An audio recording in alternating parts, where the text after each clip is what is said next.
Prose. Yeah. All right. So prose is a way of describing a workflow in structured Markdown. This has just become a meme now. Create a TLD with .md. Then you go to prose.md and you go to the website. MD is the hottest new top-level domain extension. Congratulations, Moldova. Yes, this talks about creating a program. This is not terribly useful. You can go to GitHub here or Docs, and that's going to be a lot more useful. It basically talks about the language specification using skills.md. So this is how it activates triggers and onboarding and telemetry. And then prose.md is how it actually runs the program itself.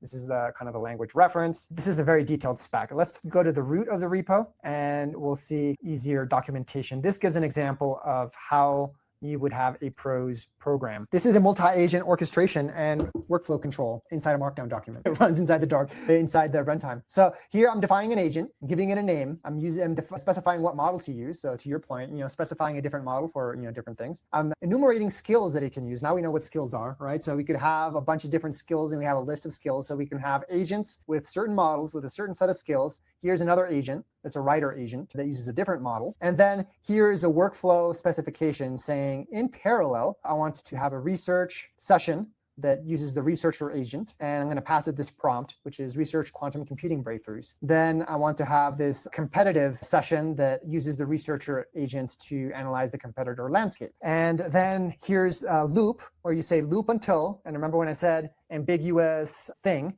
that AI defines, notice this double asterisk. Everything that's inside the double asterisk is evaluated by an LLM to interpret. So up to now, this is a kind of a hard spec with a specific syntax that is used by kind of this virtual machine inside the AI runtime. And then right now, we're kind of breaking out into AI interpretation, where the draft meets publication standards, right? That's not deterministic, hard spec thing. That is a hand-wavy thing. How do we determine if the draft meets publication standards? Well, let's let the LLM decide. And so that's what's happening here when we surround something by double asterisks, is we're saying, have the LLM determine, this thing, and that's used for flow control. And so then what is used inside the loop is you've got this writer agent, and you pass it this prompt, and you pass it this context. So you can see this is a great complex but compact example of flow control with multi-agent orchestration, where you've got a parallel execution of different agents with their own context. One researching quantum computing breakthroughs. This is not a very good prompt, because if this is done in parallel, this doesn't know a competitor landscape of what.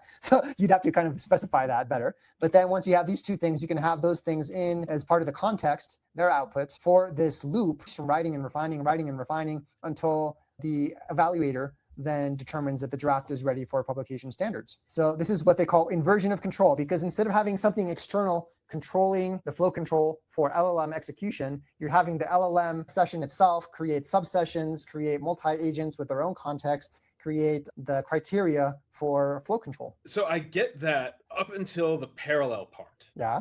How does that, well, I guess that depends on the harness to be able to run things in parallel. Yeah. Because there's things that can execute sub-agent. And so the example here is, here's a Claude Code plugin. And so basically, here's with AMP. And you essentially run different sessions with their own instantiation. It's my understanding of it. I haven't run it and inspected it yet. I did do one run of this. Let me see where this lives. G writing. This was maybe for deep research. Oh, for evac. Let's do this. Find -name star.prose. Okay. Oh, this was here. I loaded it here. So there's this skill that you can load to create that prose file for you. So this prose file has this same syntax, but it's fairly complex. Like, this is English as code. English is a programming language. It's 100 lines. It would be a pain to write that from scratch, but you can have an LLM write it, and then you can edit it and refine it. And so I basically did this. I loaded, and I think this might have been in OpenCode. Let me try it. Load the prose skill. OpenProse skill is now loaded. All right, so I've loaded the OpenProse skill